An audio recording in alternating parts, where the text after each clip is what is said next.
The Panther crew never heard the shot that killed them.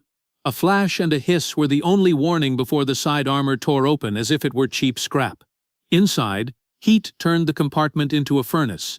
Only the driver crawled out, half-burned and confused, insisting it wasn't a normal shell. He was right. Something new had arrived on the battlefield. By late 1944, tank combat had turned into a numbers problem.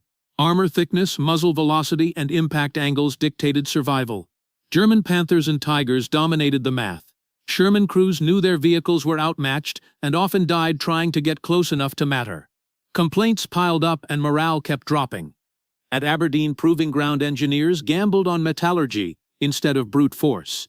They built a projectile centered on tungsten carbide, a material far denser and harder than anything used before. Wrapped in a light sabot, the core flew at extreme speeds. Nobody knew if it would actually work under fire, but the physics looked promising. The new round was designated M93 HVAP. To crews it became the hot shot. It was smaller, faster, and ruinously expensive. Firing it felt different. The recoil snapped harder, and the impact effect rewrote expectations.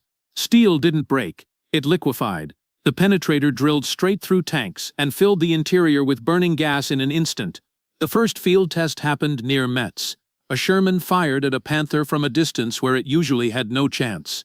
The result looked unreal. A neat hole, smooth and glassy, marked the entry path. The crew inside had died almost instantly. The Panther hadn't exploded.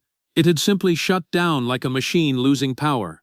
Word spread fast. Crews hoarded the new rounds and saved them for armored monsters.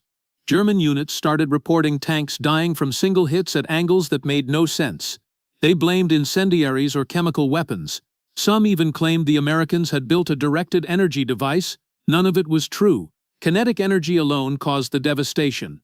During the Ardennes offensive, the effect became obvious. Shermans with HVAP tore through German armor that should have shrugged off their shots.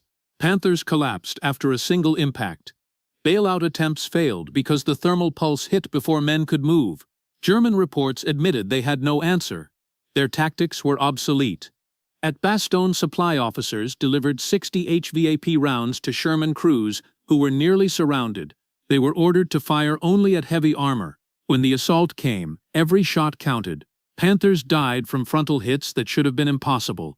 The psychological shock hit German units harder than the physical losses. Attempts to adapt failed.